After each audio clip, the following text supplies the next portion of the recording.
It's that time of the week again where we take our time and have a flip through, a walkthrough of an old or new deck or new released or to be released decks. It's Walkthrough Wednesday.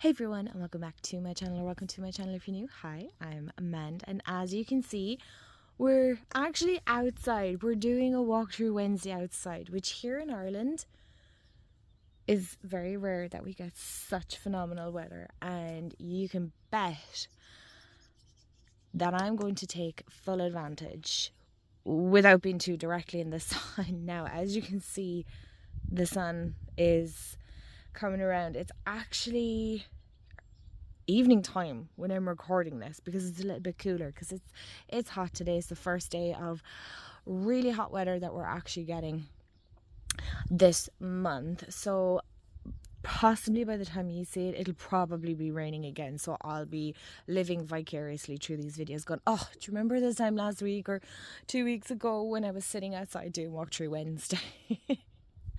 But anyway, today I have a really exciting deck that I'm looking forward to diving into. Excuse me, I had to pause you there for a minute. But it's a new to me deck. So it isn't a new release or anything like that, but it is a new to me deck that I bought in a holistic shop that unfortunately is closing. So myself and Jamie went down at the weekend. I picked up a few goodies, which you guys will see in a video for sure. But the deck that I got was the Mary Magdalene Oracle by Meggan Watterson, and the illustrations are by Moonjube, and it's a Hay House publication. And I kept coming back to this. There feels like there's like this, oh, the letters are raised.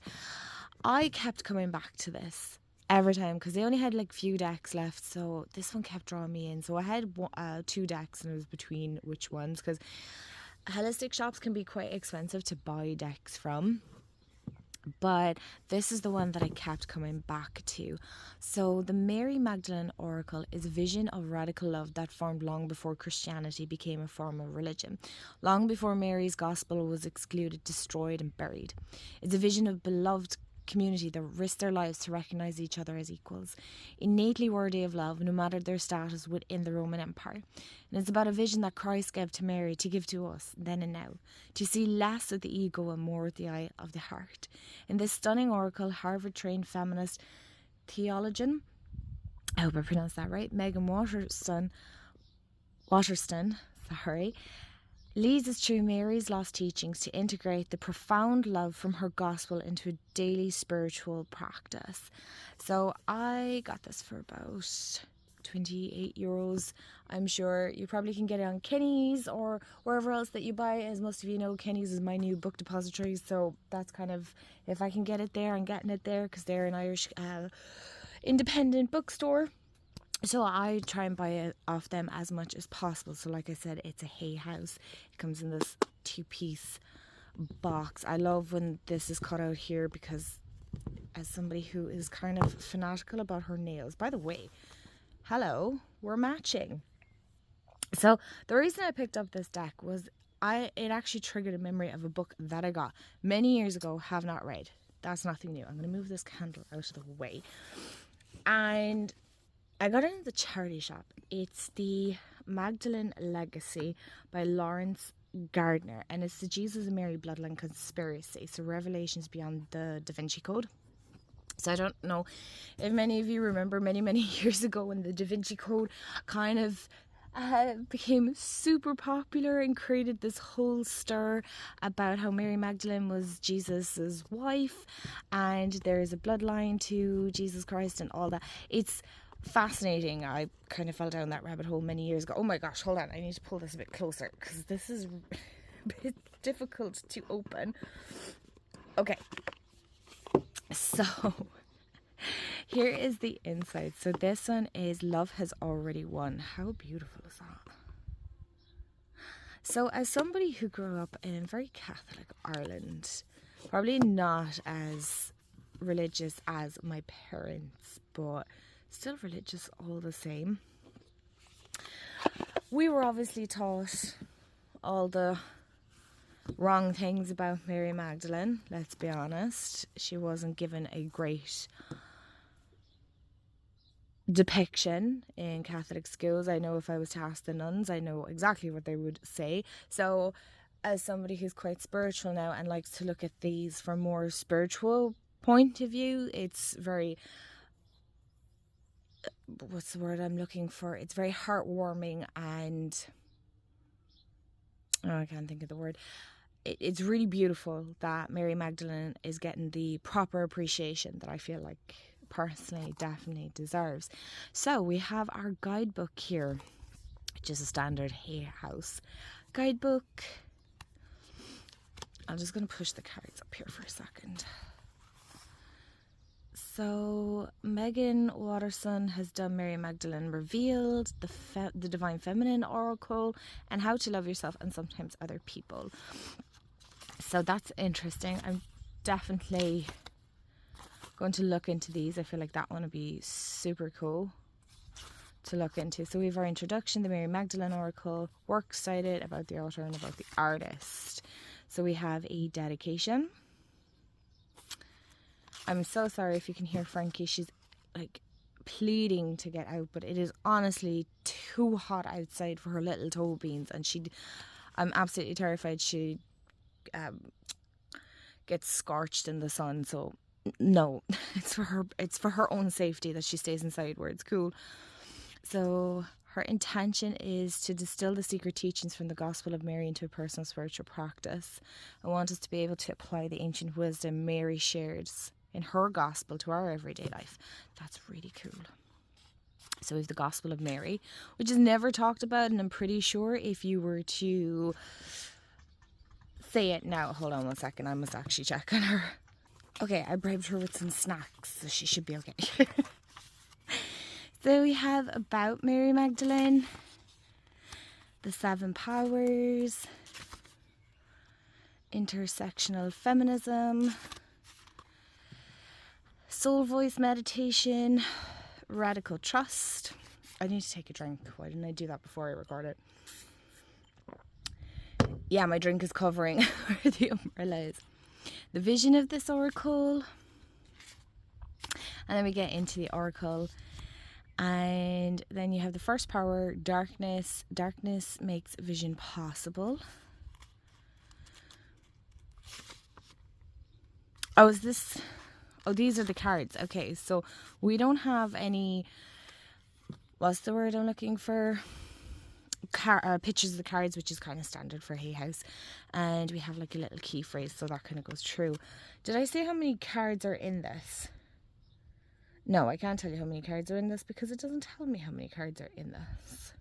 44. It tells me at the start. It's a 44 card deck. And here then at the back, you have works cited, about the author, and about the artist as well. Okay, let's get into the oracle because I am absolutely itching. So we have, a wobbly camera, kind of a usual. Goodbye. Okay, thank you. Go mind your business. Okay, so I'm going to take the first card because we've seen this. Oh, some of you are probably wondering, when did this come out? So on the book it has 2023, so it's actually pretty new. It's still new enough. Well, like I said, it's new to me. I was aware of the deck being out, but I never picked it up because I was like, oh, I don't know. But then I kept being drawn back to it when I seen it, so I was like, okay. So the cardstock is pretty good. It's that good Hay House cardstock. As you can see, it's in the sun, so it's like a matte finish. So this is the first card. It's a beautiful matte finish. So this, you can take pictures of this, like in the light, and it won't be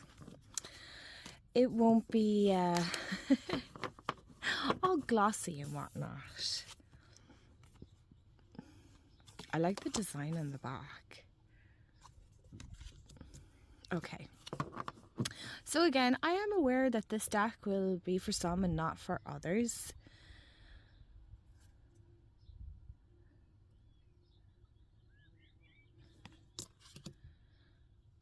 You know, again, I feel like if we could remove the religious aspect and just look at it as a more spiritual, and again, the teachings of what Mary Magdalene had.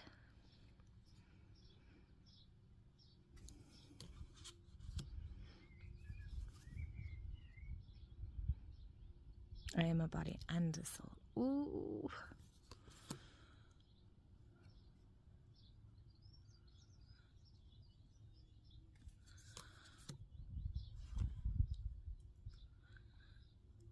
I feel like there's great anger is information. Interesting. I feel like there's a great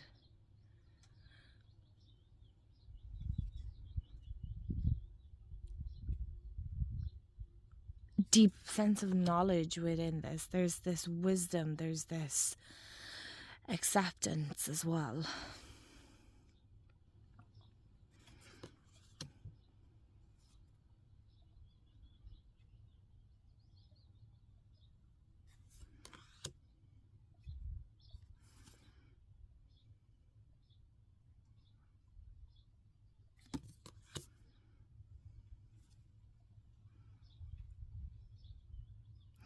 I do appreciate how the people are depicted in this. Again, I come from a place of like great respect, by the way, okay? And it's never sat right with me, the depictions of Jesus and even Mother Mary, because in theory, obviously, if you go by not even just theory, geography, where Jesus is from, right, Jerusalem, which today is the Middle East, is it not? I wouldn't be the best at geography now, but as far as I'm concerned, again, coming from a place of respect, I feel like he's just depicted too white. In my mind, I always see Jesus as more how they would look in the Middle East. And that's a much beautiful darker skin tone. I'm very sorry about the light. I hope you are enjoying being outside with me though. Yes. That would be a far better accurate representation.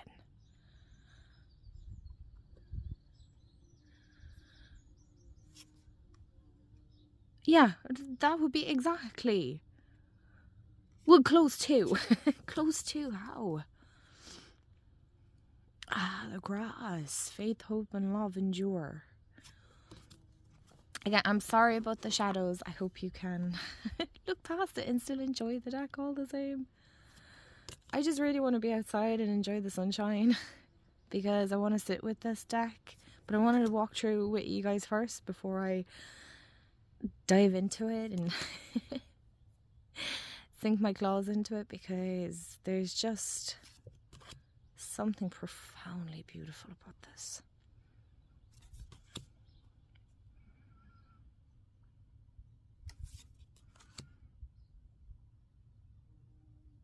Oh, the church. Again, coming from a space of more sacristy than religious. I always loved the way the halos were done like this and not just over their head. So for me, it like represents the aura.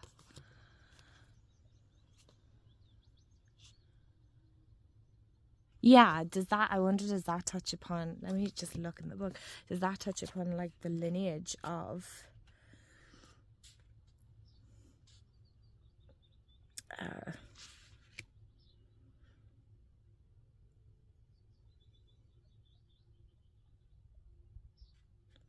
Or the legacy. Oh, this is about the form of vision. This is the form of vision Mary Magdalene practiced. This is how she was able to see Christ within her heart. And maybe this is what Mary shared with Sarah and all those around her. Okay, so very interesting. I thought that was to do with his boss possibly having children, which, of course, would not suit the teachings that have been taught by the church then, would it?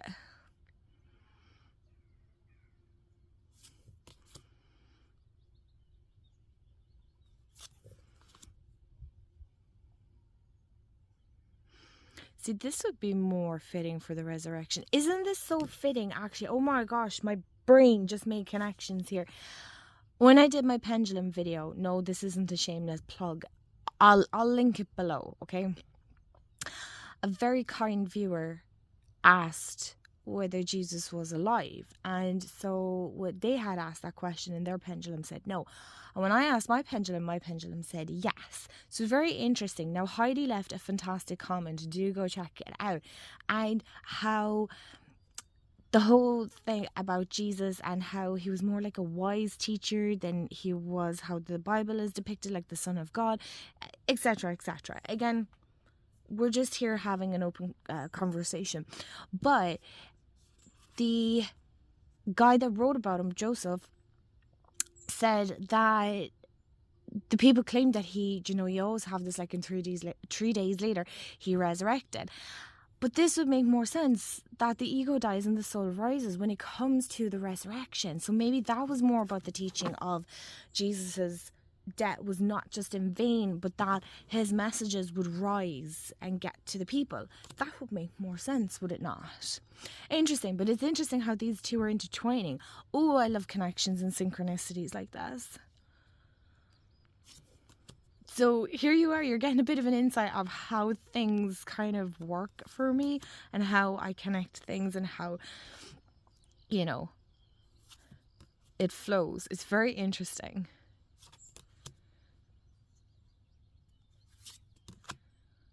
Oh, I have not bound anything. Ooh.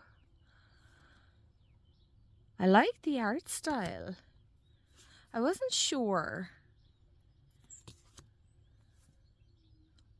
But I definitely am going to sit with it.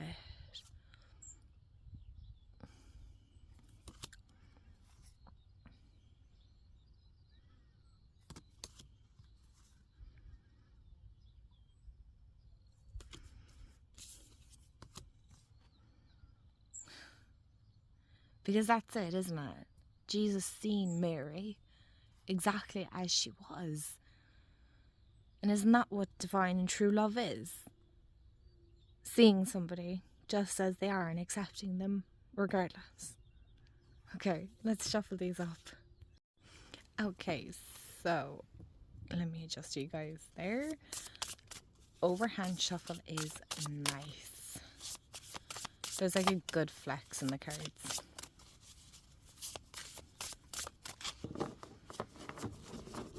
I know my riffle shufflers are going to want to know how it riffle shuffles. Now, I'm not the best at this, but I'm always willing to give it a try. For small hands, it's actually not too uncomfortable. I have that. Oh, can we appreciate how well that was for me? So it actually doesn't bow. Not really. That was satisfying. I want to do that again. Am I tempting fate here? Am I tempting fate? We'll try. Let's go again. Ooh, not bad. That was fun. Okay, let's see. So it has bowed a little, but I think that's because I bent the cards just to get them. Okay. So let's see. And we'll go with the top one. And we have the legacy. Here, I'll pick a second one because we already talked about that one. And it's the egg. Everything comes from within. And let's see. So the guidebook is alphabetical order as well, so it's easy to find. And here we have, everything comes from within. According to the Gospel of Thomas, if you bring forth what is within you will save you. So the Gospel of Thomas was excluded from the formation of the Bible in the 4th century, along with the Gospel of Mary Magdalene.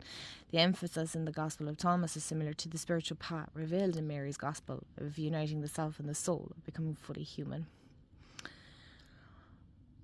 So what am I ready to bring forth from within me?